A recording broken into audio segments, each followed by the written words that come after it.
How dare you? Please stop! You did this!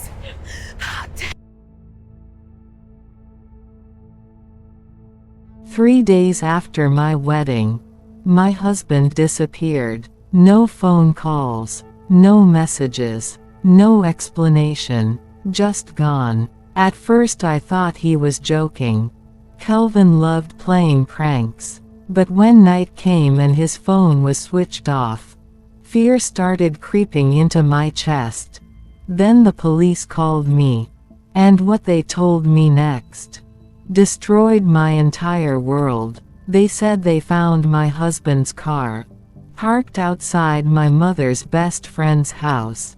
The same woman who helped organize my wedding. The same woman who hugged me and said, "Amaka, welcome to marriage." When I got there, I found my husband in her bedroom. If you're still watching, that means you're enjoying this story. Go ahead, subscribe, leave a comment, and share it. More powerful stories are coming. My name is Amaka Okafor. 3 days before everything fell apart, I had the most beautiful wedding in Lagos. White flowers decorated the hall. Friends and family filled the seats. My mother cried as she watched me walk down the aisle. And beside her stood her best friend, Auntie Kioma. She was the one who helped plan everything. The decorations, the food, even my wedding dress. When Kelvin and I exchanged vows, she wiped tears from her eyes. "Amaka," she said while hugging me after the ceremony, "I'm so proud of you."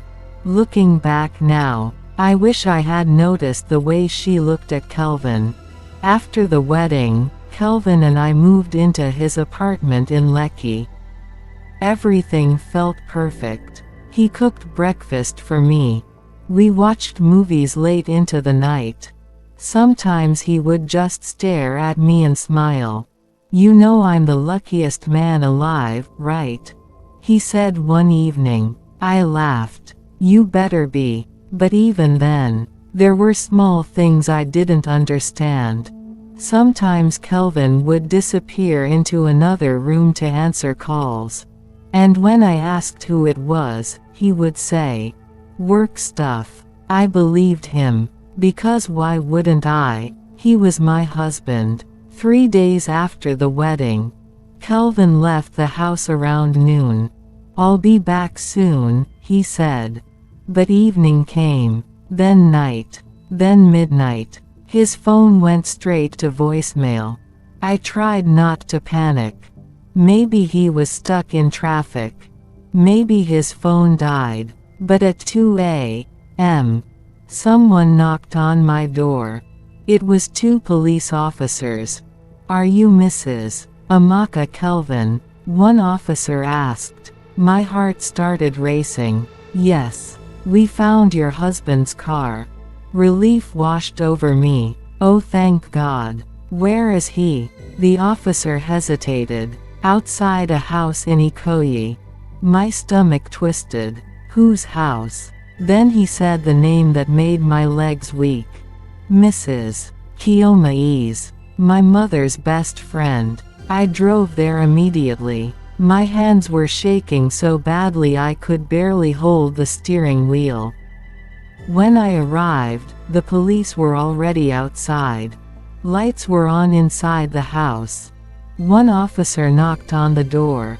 A few seconds later, Auntie Kioma opened it. She was wearing a silk robe. Her hair messy, her lipstick slightly smudged. And behind her, I saw Kelvin, shirtless, standing in her living room. For a moment nobody spoke. Then my voice broke the silence. "Kelvin." His face turned pale. "Amaka, I can explain." My whole body felt numb. "Explain what?" I asked slowly. Auntie Kioma crossed her arms.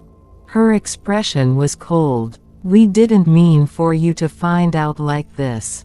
My ears started ringing. "Find out what?" Kelvin looked down. "We've been seeing each other." The words felt like a knife stabbing my chest. Seeing each other, my voice cracked. Auntie Kioma sighed. For months, I stared at her. The woman who used to visit our house every Sunday. The woman who called me her daughter. You helped plan my wedding, I whispered. She shrugged. Life happens. The next morning, everything exploded. My mother arrived at the house screaming, Kioma, how could you do this? Neighbors gathered outside. Family members started calling. My mother slapped her best friend across the face. You betrayed my daughter. But Kioma just laughed bitterly. Don't act like a saint. The scandal spread through the entire family. By evening, everyone knew. My husband had cheated on me with my mother's best friend. 3 days after our wedding. A week later, I filed for divorce. I refused to answer Kelvin's calls. I refused to hear his explanations. As far as I was concerned, he was dead to me. But 2 weeks later, someone unexpected came to my door. A detective. And what he told me next changed everything. Mrs. Amaka, the detective said. Your husband is part of a financial investigation. I frowned. What does that have to do with me? He leaned closer. Kelvin didn't marry you by accident. My heart stopped. What are you talking about? He slid a file across the table. Inside were documents, bank transfers, company records, and one name appeared everywhere. Kioma Ease. She stole millions from her company, the detective said. Kelvin was assigned to investigate her. I stared at the file. Wait, are you saying? Yes. Kelvin married me to get close to Kioma. The detective sighed. The affair was supposed to be a trap. I couldn't breathe. He was trying to gather evidence. So everything was fake, I whispered. He shook his head slowly. That's the complicated part. Kelvin actually fell in love with you. Tears rolled down my face. My entire marriage was an investigation. 2 weeks later, the police moved to arrest Kioma. I was there. Kelvin was there. And when they placed handcuffs on her wrists, she laughed. You think you've won? She turned to me with a cruel smile. You should ask your dear husband one question. My stomach tightened. What question? Kioma leaned closer and whispered. Ask him why his wife died. The world went silent. I turned slowly toward Kelvin. Wife. His face turned pale. Because the biggest secret was still hidden. Kelvin had been married before. And his wife's death was not an accident. Kelvin looked at me with desperate eyes. Amaka, I can explain. But at that moment, I realized something terrifying. The man I married was still a complete stranger. And the truth about his past might be even darker than Kioma's betrayal.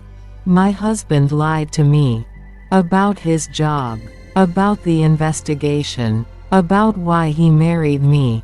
But the biggest lie of all was the one I had just discovered. Kelvin already had a wife before he met me. And she was dead. But as the police dragged Kioma away in handcuffs, she turned to me and said something that made my blood run cold. She smiled and whispered, "Ask him how she really died." Then she started laughing, the kind of laugh that makes you realize the truth might be worse than the lie. The police cars drove away. The crowd slowly disappeared. Soon it was just me and Kelvin standing in the compound. Silence hung between us. I could hear my own heartbeat. Finally I spoke. You had a wife. Kelvin looked away. Yes. The word hit me like a slap. How long were you married? 2 years. My chest tightened. And she died. He nodded slowly. Yes. I stared at him. How? He didn't answer immediately. Instead, he rubbed his face like a man carrying a heavy burden. Then he whispered, "She was murdered." My stomach twisted. Murdered. Kelvin nodded. Her name was Tessa. His voice softened when he said her name. We met during a company investigation. I folded my arms. So you married another woman while you were still grieving? He shook his head quickly. No. Tessa died 3 years ago. Then why did Kioma say that? Kelvin hesitated. Because she knows something. A cold chill ran down my spine. What does she know? Kelvin looked straight into my eyes. She knows who killed my wife. We sat in silence for a moment. Then Kelvin leaned forward. Amaka, Kioma wasn't just stealing money. My throat tightened. What else did she do? He pulled out a folder from his bag. Inside were photos, documents, emails. Kioma was involved in a financial fraud network, he said. They've been stealing millions from international companies. My head started spinning. What does that have to do with your wife? Kelvin's voice turned cold. Tessa was investigating the same network. The room suddenly felt smaller. And she got too close to the truth. Kelvin pointed to one photo in the file.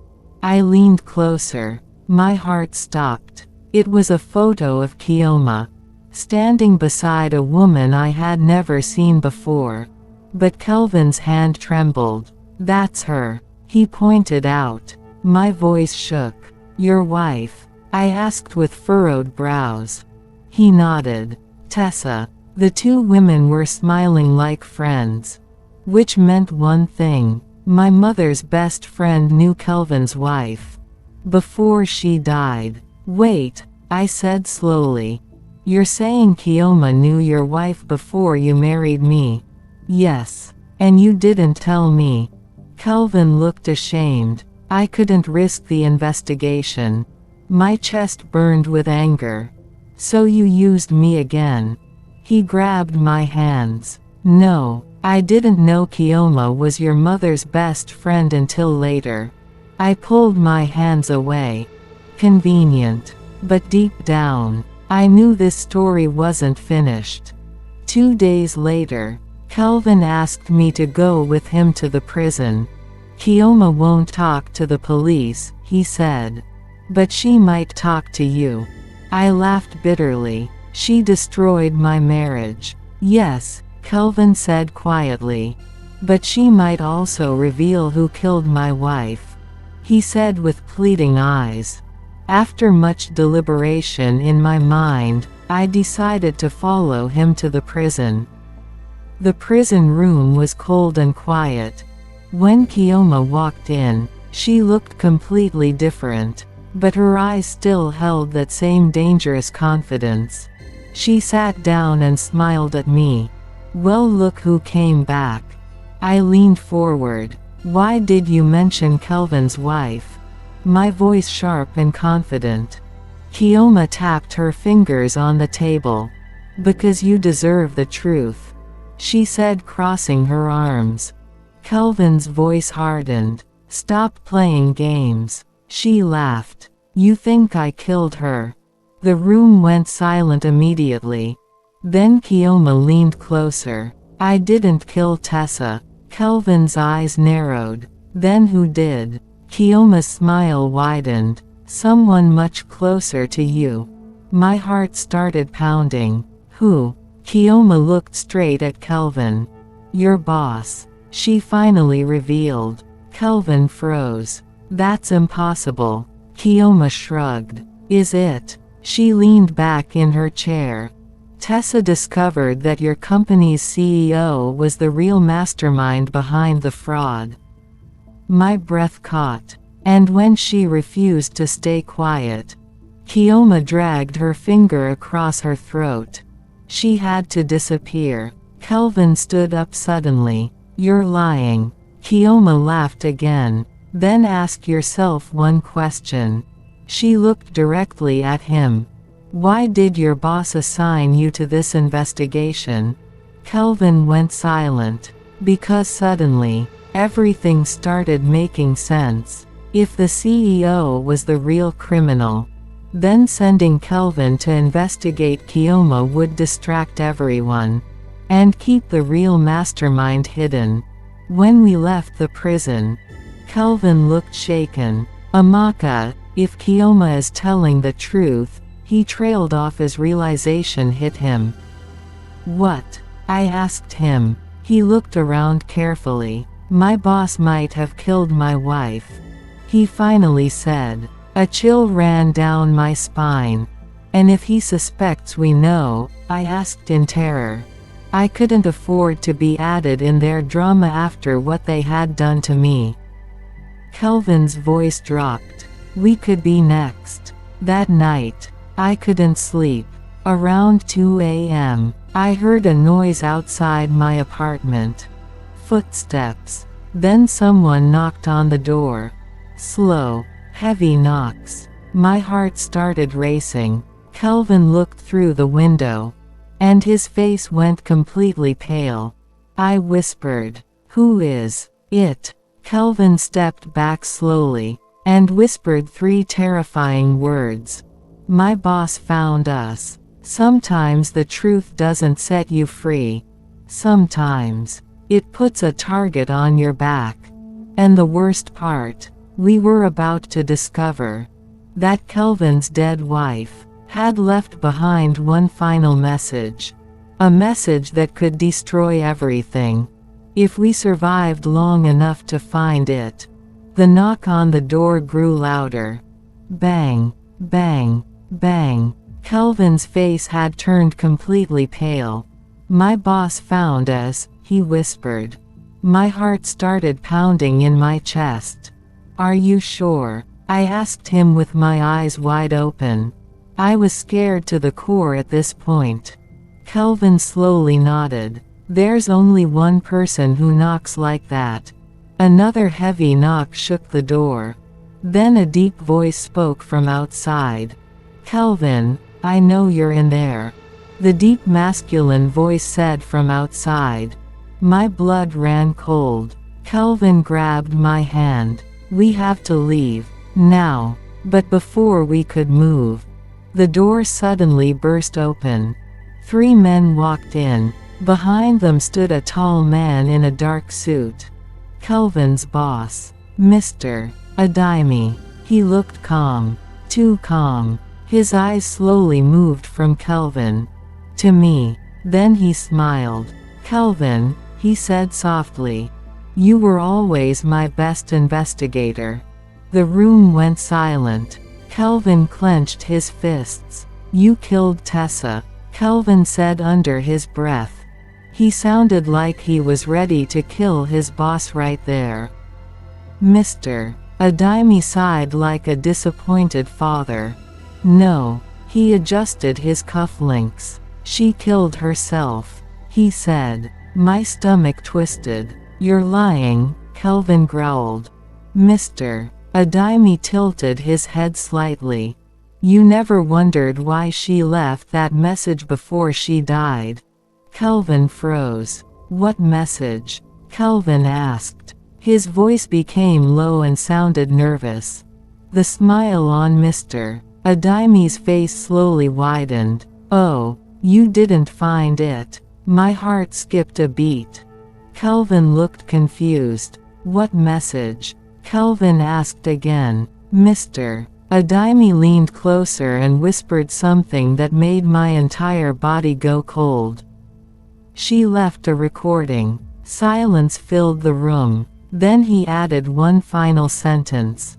And Amaka. His eyes locked onto mine. You're in that recording too. My breath stopped. That's impossible, I whispered. Mr. Adimi chuckled softly. Oh, It's very possible. He turned toward the door. But don't worry. You'll hear it soon, he said. Then he walked out of the apartment. The men followed him, and just like that, they were gone. The room became silent again. Kelvin looked at me slowly. Amaka, he started. My voice shook. Yes, I answered, breathing in relief. He swallowed hard. There's something I never told you. My heart began pounding again. What is it? Kelvin whispered. Tessa met you once before she died. My mind went blank. That's impossible. Kelvin's voice dropped to a whisper. She said you were the key to exposing everything. The room started spinning. Kelvin. Yes. What if I don't remember? Kelvin stared at me with fear in his eyes. Then someone made sure you forgot. The lights in the apartment suddenly flickered. Then the power went out. Total darkness. And from somewhere inside the apartment, a phone started playing a recording. A woman's voice echoed through the darkness. Soft. Broken. Terrified. Kelvin, if you're hearing this. My heart stopped. Kelvin whispered one word. Tessa. The recording continued. They're watching everyone, and the one person who can expose them. The voice paused, then said one name, Amaka. And that was the moment I realized something terrifying. This story wasn't over. Not even close. Because the truth about Kelvin's wife, the fraud network, and the reason my name was in that recording, was only beginning to unfold. And the worst part, the people behind it all, were much more powerful than we ever imagined.